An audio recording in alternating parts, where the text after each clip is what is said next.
Hello and welcome to Behind the Scenes, the Out of Frame podcast. I am your host, Sean Malone, here with Paul Nelson and Jennifer Maffasanti, as usual. But for the second time now, since the holidays and everything, we're back in studio, so I'm pretty excited about that.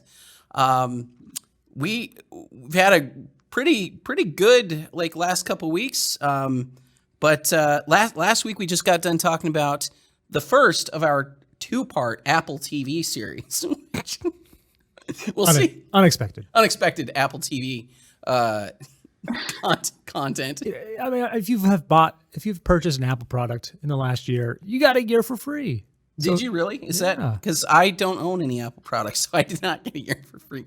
It's fine. I'm complaining about something that's $5. I only got a week. Yeah, you only got a week. I only got a week. But these were both Paul's recommendations. And turns out they were both pretty good. Last week we talked about Mythic Quest. And I was actually looking more forward to talking about this week's series, Ted Lasso, which not to get ahead of ourselves here, but I really enjoyed, and I'm looking forward to getting into that in a little bit. But Jen, you've been in Utah for a minute now. How's your Utah experience treating you? It's really nice. It's snowing right now, looking out the window here, and it's definitely snowing. That's pretty. So it's real pretty. Yes, it really does. I've seen photos of your backyard now. Yeah. And that's not bad. Just walking around my own backyard, snapping pictures like I'm a tourist. It's not bad though. It's pretty good. Yeah, Jen has some very gorgeous snow-capped mountains in her backyard. Just, that'll do. And also, I've spent years. My wife grew up in Maryland, and she always talks to me about the mountains.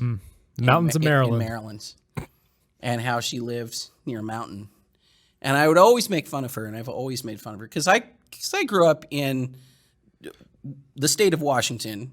And partly in the state of Washington, partly in Nebraska. Now, Nebraska, to be fair, has no mountains. But I was close enough to Colorado, and I've been to Colorado and Wyoming a bajillion times. And also, I did actually have a mountain in my bag. I had three, actually. I had Mount Rainier, Mount St. Helens, and Mount Hood that you could all see when I was a little kid, particularly Mount Hood, easy to see from where I grew up, and Mount Adams. But yeah, those are proper mountains. Maryland, not proper mountains. No. So now, Jen, I get to vicariously point out your backyard mountains to my wife and say, those qualify. Those are actual mountains. Those are the ones. Yeah, I've got like two sets. I've got one on the east side of the valley, which is the Wasatch Front. And then on the west side of the valley, which is kind of where I live, are the Ochre Mountains. And they're all gorgeous. And just walk out of any building in the Salt Lake Valley and you're surrounded by scenic vistas from the 7-Eleven parking lot. It's ridiculous. Well, that's good to know. Utah has 7-Elevens. That's helpful. Interesting. Also have caffeine. So we were talking about not having any caffeine in Jen's new neighborhood. But yeah. Anyway, before we make fun of Jen's new workplace too much, actually it's really exciting. But Jen, what are you guys actually working on right now? We haven't really given you a chance to sort of talk up the Libertas Institute, and I'd love to hear a little bit about that. I would love to talk about it because we have a couple of really big initiatives that I'm super excited about that are going really, really well right now. So we're smack dab in the middle of the legislative session here in Utah. And one of the things that Libertas does is get policy changed. So right now, our two biggest initiatives are a regulatory sandbox bill. If you're not familiar with what that is, it's basically like temporary deregulation of businesses, usually in a specific industry.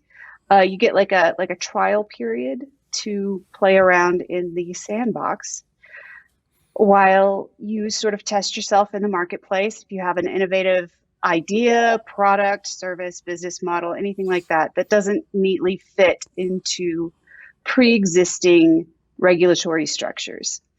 And because of all of these pre-existing regulatory structures, there are a lot of businesses that either never even attempt to open or get sort of strangled in the crib because of all of these regulations that were put down in the books, decades ago and no longer apply to the reality of modern life.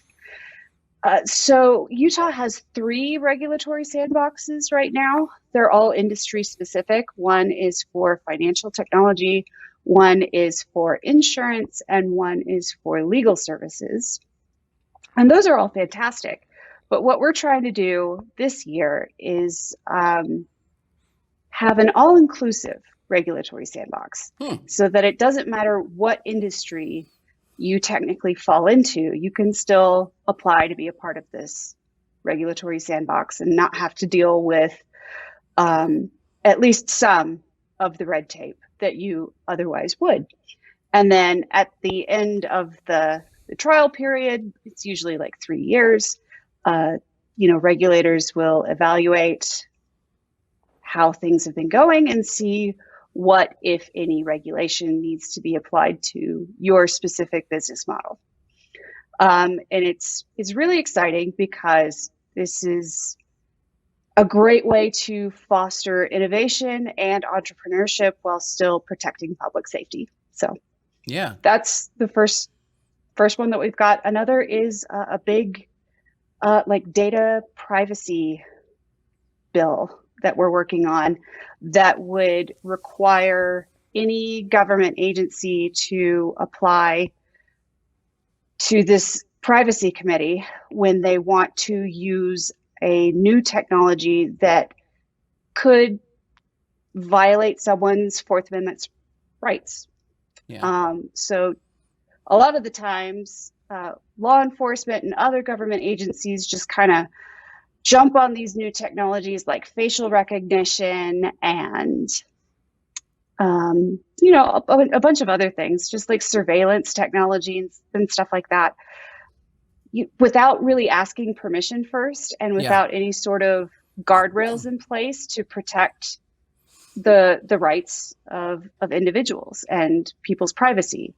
And so we're kind of relying on court rulings years after the fact to rein these in. And by that time, the genie's out of the bottle and you can't undo the harm that's already been done.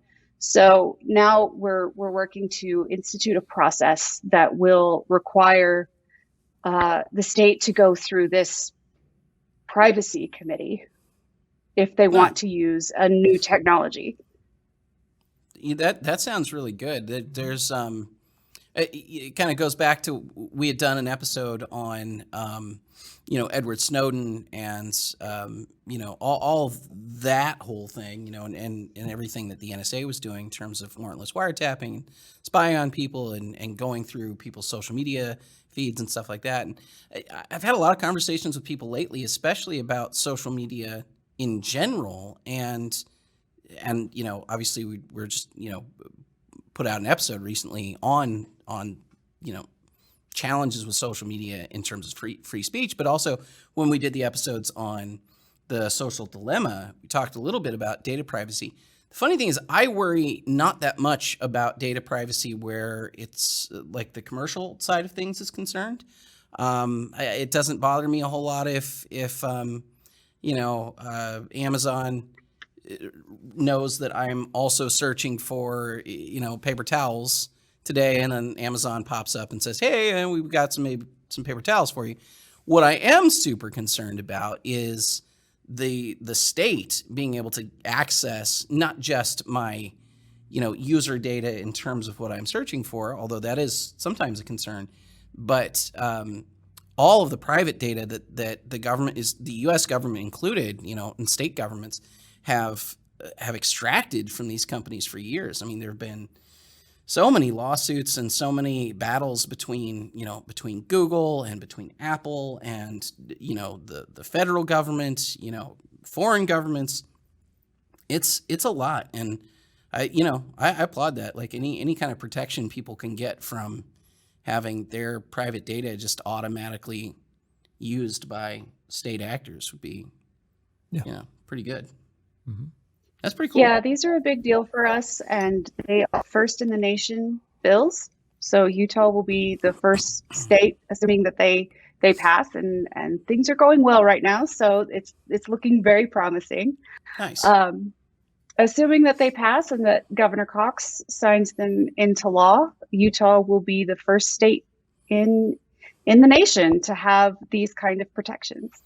I like the sandbox idea too, quite a bit. I mean, I've done a lot of work on things like occupational licensing in the past, and there's so much legislation that gets built off of kind of precautionary principle kind of stuff, where they're kind of preemptively saying, "Oh, no, you can't be allowed to do whatever it is that you're trying to do unless you meet all of these regulatory standards."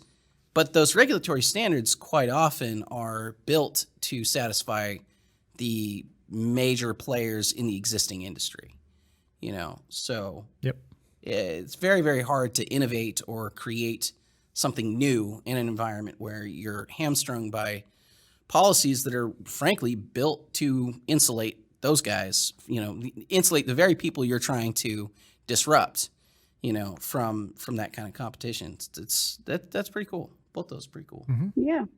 Nice. There's also occupational licensing reform. There's a lot of criminal justice reform bills this session. Yeah. It's a busy, very exciting session this year. And I am really looking forward to giving y'all a full report in like mid-March about how it all went down. That's going to be fun. Making Utah nice. Making Utah's probably already True. very nice. Even nicer. Even nicer. No, that's great. That's really good to hear. Well, awesome. Let's keep the positivity going right into one of the nicest, kindest, most uplifting shows I have seen in many years, actually. What a breath of fresh air. What a breath of fresh air. Yeah, really was. Let's talk about Ted Lasso. So, like Ted Lasso, starring, I think, partly created by Jason Sudeikis. It's based off a TV commercial. Based off a commercial? So okay, you're gonna have to explain. What? Yeah. Yes. So this whole idea of fish out of water, American football coaching soccer, it was a commercial like 5 or so years ago. I do not remember this. And it was a hit. Obviously, it was hilarious, and just the idea of this happening, it's just funny. The accent and I have no idea what's going on. You got to kick it below the bar type of thing, and so when this first was announced, I'm like, that's off a commercial. Whatever. I mean, Jason Sudeikis is fine, but I'll give it a shot. But it's definitely a fish out of water, like the commercial was. But the fish out of water stuff is not the important part of the show. No, it evolved to be so much more than that, which we'll get into. But so the show, for those who haven't seen it, I mean, it is very simple actually. I mean, it's a Division II, I think, college football coach, American football coach. So Division II. So this is not. So he's from Kansas. He's from Kansas. Kansas City. And he's a coach of Wichita State, which has a pretty tragic history with football. Really? They canceled their football program after their team died in an airplane crash in the 80s. Yeesh. And so for someone from Kansas, Wichita State is pretty close to where I'm from, and knowing that history and seeing them kind of pay homage to that, it was kind of sweet. Yeah. It was really nice to see. Well, so the idea is like Ted Lasso rebuilt this program from the ground up and took it to a Division II national championship. No, the Rose Bowl. The Rose Bowl. Oh, okay, even bigger. Yeah. Excuse me. Did very, very well in a context where nothing was really expected at all. Like nobody had any real expectations. But the sort of the more important piece was that just the sort of the YouTube kind of clips and footage or whatever of him interacting with the team just loved him. And he was, kind of dancing with the team and stuff and having a great time. And then he gets handpicked by this rich lady who owns a British a soccer team, a British football club, and he's handpicked to come coach this team, having no experience, like no knowledge of soccer, having never coached soccer, having never, not even any familiarity with the rules of soccer in this case, and he takes the job. I mean, we find out over the course of the series why exactly he takes the job, but he takes the job because his real passion in life and his real goal is coaching. It's not necessarily the sport. It's not necessarily coaching football or basketball or soccer or anything in particular. It's seeing the growth, the developing a team and seeing the growth of the individuals on the team. And that is just infectious. Like his whole attitude is just so upbeat and positive, and he's just completely incorruptible. Like it's kind of astounding to see that in a world where everything is anti-heroes and people trying to kill each other and get one over on each other and everything else. It's just like the sweetest show I've seen in a long, long time. But so real at the same time. So yeah, throughout the season, they start peeling back the layers of why he's actually took this job. Mm-hmm. We'll get spoilers. Yeah, we can get into spoilers, I think. Sorry, everybody. He took the job because him and his wife are going through a divorce, and she asked him for space. Yeah. And so he gave her thousands of miles of space. The maximum amount of space. And that's why he took the job. And and you just start peeling back layers for every single character in the show, even the ones you just cannot stand. Yeah. Like Jamie Tart. Jamie Tart. By the end of the show, you're like, oh. Jamie Tart. Jamie Tart plays this sort of rock star, center forward, I think, in the scores goals. He's killing it. But he's also not a team player, and he's a jerk to everybody. I mean, he's, there's the character, I'm blanking on his name now. Nate the Great. The sort of locker room. I don't know. It's Towel boy. Yeah, basically. Basically, towel boy. He's the kit boy. Yeah. And, he's being made fun of by Jamie and Jamie's sort of acolytes, like his buddies or whatever. And just making fun of the towel boy and kind of being mean to everybody and being mean, just not being part of the team. And like, you'd think at the beginning of the series, like this is a character that like, it's really not going to be redeemed very well at all because he's just a jerk. Like he's not a good guy, and you kind of right away you want to see him kind of get his comeuppance. Yep.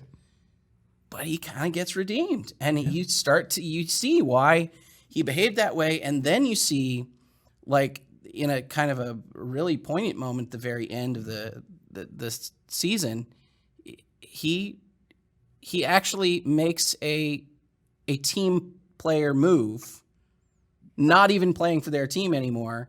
And Ted Lasso's still proud of him. Yep. Which is amazing. Like that's the kind of like coach that I think everybody wants. Like the guy's not even playing for the same team anymore. In fact, they're playing against him, and he still sends him a thing. Like it's sort of a made the right play. You made the right call, man. Good job. Yep. Good for you. You did it. Like that's class, man. Yeah. It's really cool. I don't know, Jen. I'm sure you like me, like. Just did this through Paul's recommendation, but how's your experience going through it? I did not have high hopes after I didn't either. We Sorry, watched Paul. I didn't either. Mythic Quest. Mythic Quest was fine, but Ted Lasso was the first Apple TV product I watched, and going in, I was like, fish out of water. This is going to get old, but it didn't. Go ahead. Sorry. So after Mythic Quest, which I hated, I did not have high hopes for Ted Lasso, but I started watching it, And it was just such a delight. It was so fun and it was so uplifting and it was so positive. And yet, even though we have this unequivocally heroic character as our protagonist, Ted Lasso, he's not perfect. He makes mistakes. No. Yeah. He struggles with his emotions and how to express them in a healthy way. He snaps at Nate that one time, and it was just heartbreaking. And then he apologizes. Yeah. And then he apologizes. Like, know? he realizes that he did the wrong thing and sought to make amends, which was really, really great. I also really loved that Ted is not for everyone. Yeah. Yeah. Even as nice and as genuine and as optimistic and uplifting as the character of Ted Lasso is, he's not for everyone. And that's fine. And he recognizes that he's not for everyone also, which is great. I think the character is so, like, both of you guys said this, like, he's so good, but it's still realistic. It's still grounded. Like, he is goofy and he's so optimistic and he's so over the top, kind of happy and cheerful, right? But he's not naive. Like, he understands that people are not rooting for him. He understands that he is not somebody who everybody is just excited. Like, he doesn't walk in a room and go like, oh, everybody likes me and everybody's happy and everybody feels the way that I feel about the world. He says, no, I'm like, I feel that way, and this is the world that I want to see, and this is the world that I want to encourage people to participate in. But he also kind of recognizes that it's a struggle and that it's a challenge, that he's going to have to win people over. And I like that happy warrior quality to it. It's like this level of optimism that you have to have if you're doing the kind of, sort of unachievable tasks that he's trying to do. But also it's bad. It would be bad if he was like oblivious to everything that was going on around him. No, it was all calculated. He knew exactly what he was doing. Yeah. And especially with the team. Yeah, with the team, especially with the team. I think, where he maybe was, I don't know if he was totally oblivious, but I think where he was surprised was the fact that the woman who hired him was not. Owner, so this is another pretty major spoiler for the series, although, I mean, you get it right away. I mean, this is the thing that Ted doesn't know going in, is that he has been hired very explicitly to fail. Yeah. The woman that hired him, Rebecca, just divorced her husband, whose favorite thing in the world was his football club, and she was just deliberately trying to destroy it so she could get back at her now ex-husband. And the funny thing is, that's another situation for me where I kind of feel like, that's not really redeemable either, because that's just a horrible thing to do to somebody. But she also, like, experiences remorse. Yeah. And she apologizes and she owns up to her behavior. The most powerful thing for me in this whole show was Rebecca. Pretty much the entire season, every step of the way, unbeknownst to Ted, she was sabotaging him. Mm-hmm. And every time he was able to overcome it and just kind of kept on moving on. And through good values. Right. Just through good values. Just being himself. That guy. Winning over the stodgy British reporter who nobody thought he would, and he did. Yeah. And just being genuine. But so she ended up apologizing for all these terrible things that she did. And this is where I think society today is just so bad. Instead of rightfully getting mad and being like, why would you do this to me? He just stood up and said, I forgive you. Mm-hmm. And when was the last time you heard anybody in our culture say, I forgive you? He has so little of a sense of, like, righteous indignation or any kind of, like, entitlement to other, like, and not only, like, I forgive you, but he said, because he's going through it, divorce is hard. Divorce is hard. Makes people do silly things. People People do weird stuff, and that I think like all of that just showing like the way that you can experience real adult challenges without like losing your mind or without just being able to like fully justify doing horrible things to people. And then when somebody does horrible things to you, being able to turn around and say, that was not good. And I don't like that, but also we can come back from this. There's a way forward for our relationship. We can be okay. Those are pretty rare to see any of that. Yeah. And I like that it wasn't that these changes, these redemptions happened not because they were browbeaten into compliance, not because they were lectured at until they were fully indoctrinated into the Church of Ted Lasso or anything like that. It was just like specifically Ted and Keely being just kind to people. Yeah. And believing in Keely, them. We need to talk about Keely because I love Keely so much. The character surprised me because when she first showed up, I'm like, oh, she's going to be a horrible. This is going to model. So let's back up and say, so Keely is a fashion model. An aging fashion. Yeah, she's on the tail end. Influencer. She's an influencer, but she is on the, she's in her mid 30s and she's kind of on the tail end of being able to be, a magazine model, right? To do the photo shoots and things that she was doing before. But she's dating Jamie Tart, who, as we discussed, is just the worst. And so when she arrives, you kind of assume like she's this kind of vapid model. She's going to be a terrible, kind of fashionista, has got no brain, and also who, if she's dating Jamie, is probably just as bad. Super petty and cruel horrible. And just the worst sort of yeah. But you get right off the bat, you get subtle moments of her just being nice to Nate, for example. Yep. Just being nice to people, like not being a horrible person, but just being, and not just not being a horrible person, but like actively going out of her way to care about the people that she's with and that she's around. And so like to the extent that where she knows Nate's last name, like nobody else knows. And nobody literally no one else does. Literally no one knows Nate's last name, but she does because she's taken the time to just pay attention and just care a little bit about the people that she's around. And she's super nice to everybody. And that is unexpected.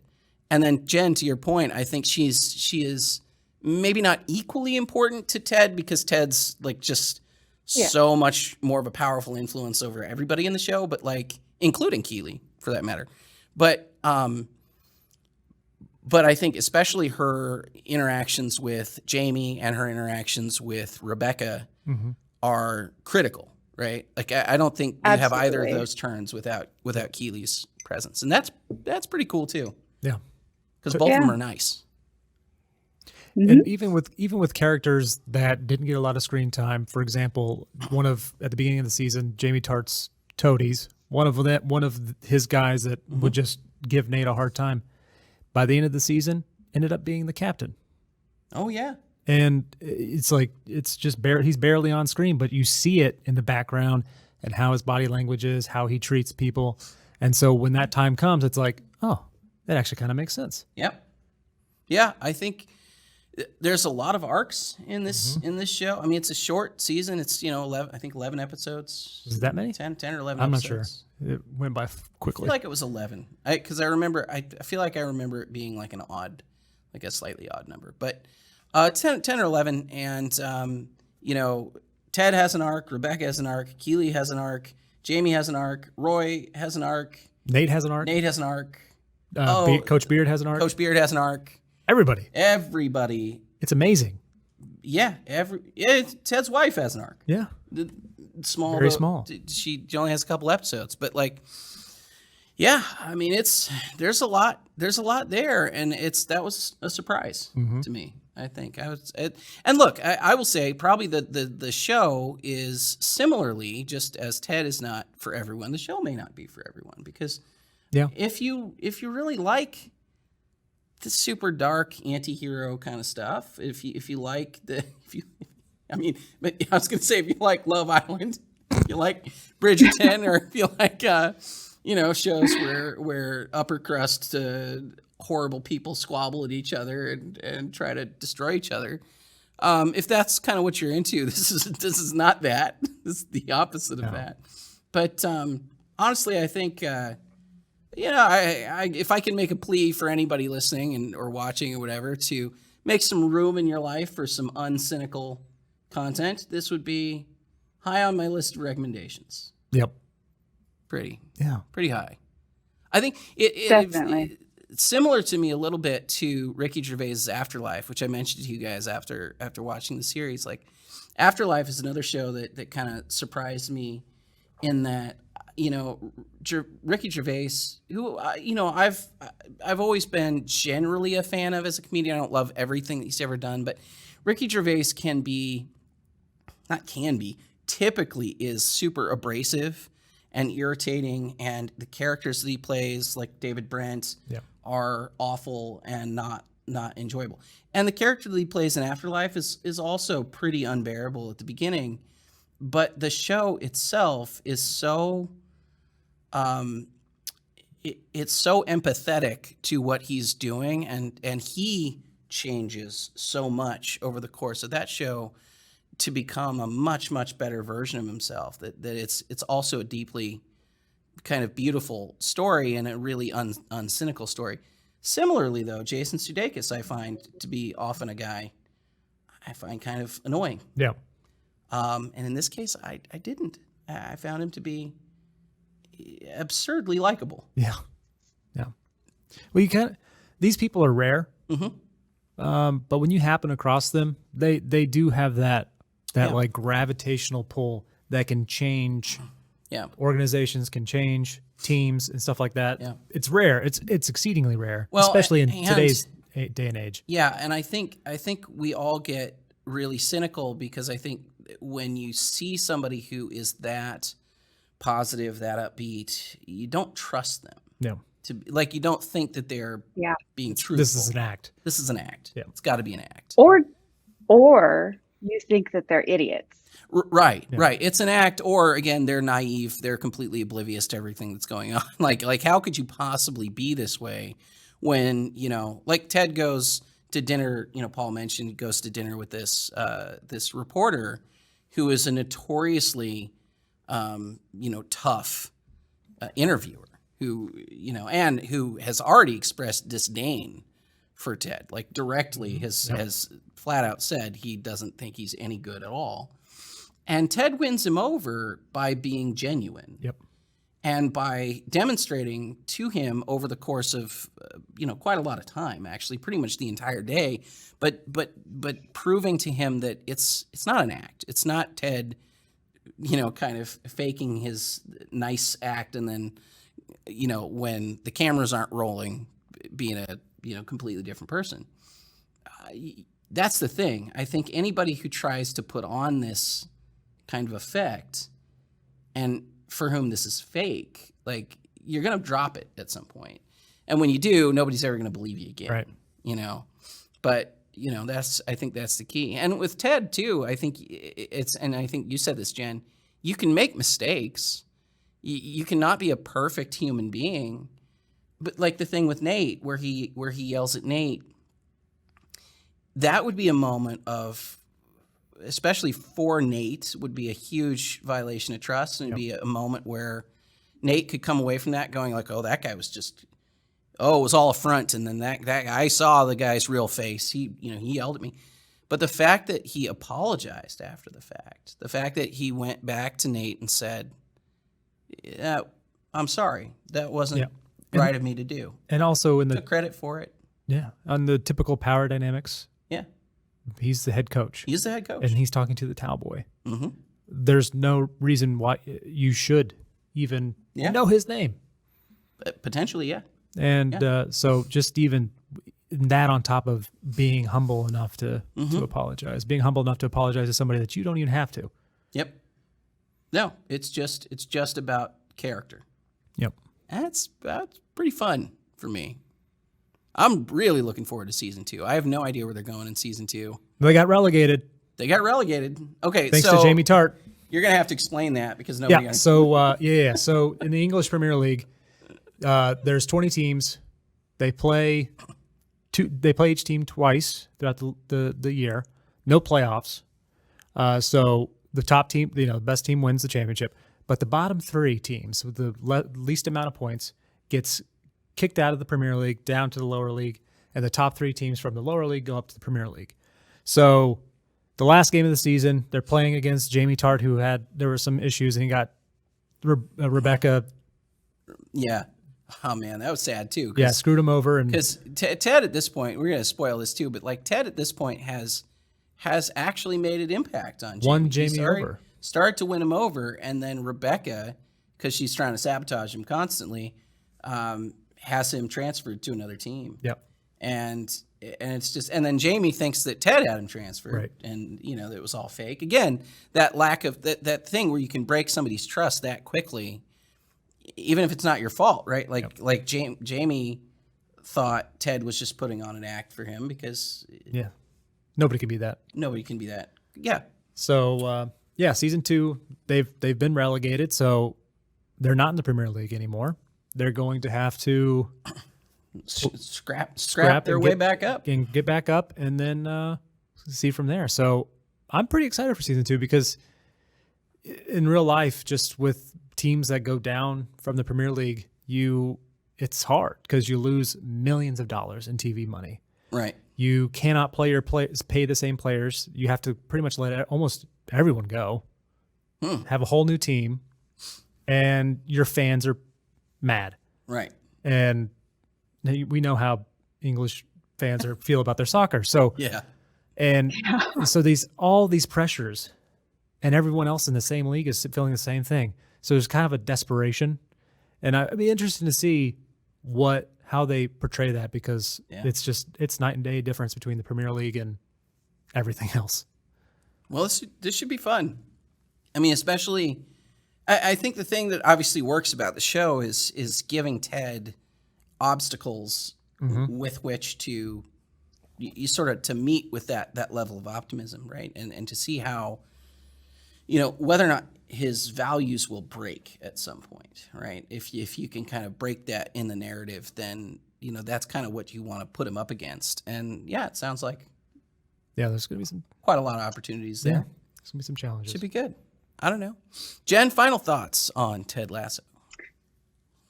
I was pleasantly surprised by this show. It is a joy to watch, and it's actually really funny in places and emotional in others. I cried at least twice during this season. I highly recommend it. I really do. Plus, there's an Iron Giant reference in. Oh yeah. Oh yeah, there is. Oh man, happy. the movie night. Do a movie night, and Ted's playing Iron Giant, and he turns to, I think he's talking to Rebecca, and he was like, "This is the part where you're going to see a room full of grown men tear up." Oh yeah. He's like, watch out for about the minute 72 or something like that. It's like. Yeah. Yep, and sure enough, that moment is where I cry in that movie every single time I've ever watched it. So, there was a room full of grown men crying. It was choice. Yeah, but all right, Paul. Final. Oh, you got one more. I'm sorry if I could just jump in one time. How about Ted Lasso delivering the entire Allen Iverson talking about practice tirade? And nobody got it. That was the most beautiful thing I'd seen on TV in a long time. It was flawless. Oh man. Yeah, it was funny. Just okay. Sorry. Go ahead. Yeah. Well, there's lots of moments like that where it's just so great. Like when Nate yells at Roy. Yeah. And that whole sequence of just like getting even Nate to say that, because at the beginning of the season, he couldn't talk to anyone. No. He was just he was that shy. And being able to talk to the great Roy Keane like that. Nate was brutal. So there's a moment where Nate he basically writes all of this to Ted, and Ted says, I agree with every word that you said here. And then Nate thinks Ted's going to go deliver his speech, sort of ghost written speech. But no, Ted says, nope, well, you wrote it. You got to say it to everybody. Yep. And it is just, not only is it harsh and it is like super direct, but it's also, you can see for every one of the players, just like straight to the heart of whatever it is that they are most insecure about. And it's just like, this is what's wrong with you and what's wrong with you and what's wrong with you. But but it's not mean. It's not mean. None of it is mean. And they know the person that it's coming from. Yeah. They trust Nate. Yeah. They know that he's not going to just, because he doesn't He doesn't dog say anybody. anything bad to anybody ever. Even when they treat him terribly. Yep. And They none know of it is that coming from a place of pettiness. It's not coming from. I want to help you. It's all said with love, That's that's really great scene. All right. Anyway, we could keep going. I feel like for a long time on just picking out one scene after another. Ted bringing Rebecca cookies that he bakes for. It's nuts. All this stuff is great. And we're now into the territory. We'll just pick up one little piece after another. But yeah, highly recommend the show. It's just so sweet, so good, and so not cynical, which, like I said, I think make some time in your life for that kind of content. It'll make you feel good, and hopefully this does for you. So let's end our Ted Lasso discussion there. For everybody who is a Patreon or Subscribestar supporter, and by the way, if you're not, check out Patreon or subscribestar.com/outoframeshow. Sign up and join us for that. For everybody who is a supporter of the show, we're going to stick around and we're going to do our favorite sports movies. Sports. Coming up, we're going to keep the sports theme going, which is weird for me, but I can do sports movies.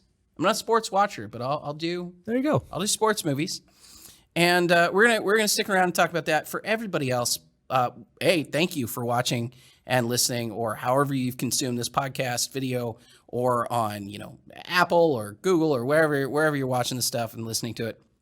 Thank you for checking it out.